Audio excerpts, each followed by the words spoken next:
Until this year, New Jersey had no formal lung transplant program. Hospitals could perform such surgeries only on a case-by-case basis. But now Newark Beth Israel has launched the state's first approved program, and 2 patients have been transplanted so far. NJN News health and medical correspondent Sarah Lee Kessler introduces us to the first. For Charles McFarland, a 49-year-old Irvington man, every breath was a struggle. His lungs were a mess, scarred by severe sarcoidosis. He was hooked up to oxygen 24/7, unable to breathe on his own.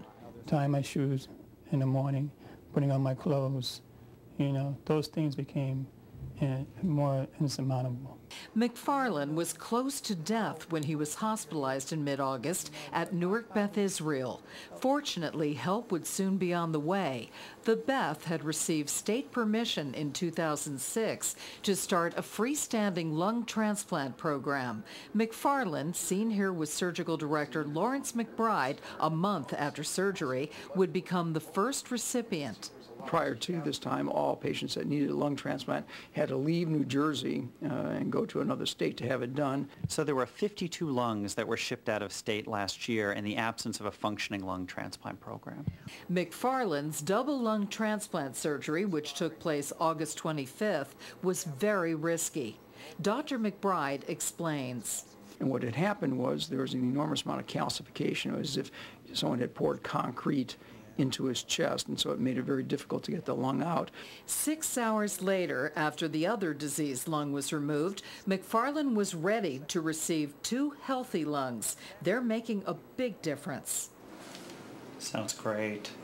McFarland no longer needs supplemental oxygen, but he'll take anti-rejection medication for the rest of his life. They cause tremors, but medical director Sean Studer is reassuring. Shaking is very common with them.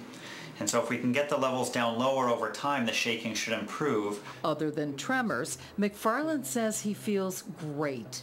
My appetite is back.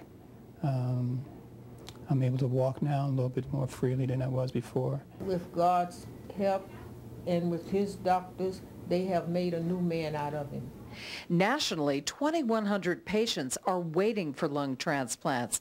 The hope is that this new program will encourage more organ donation here in New Jersey. Sarah Lee Kessler, NJN News, Newark.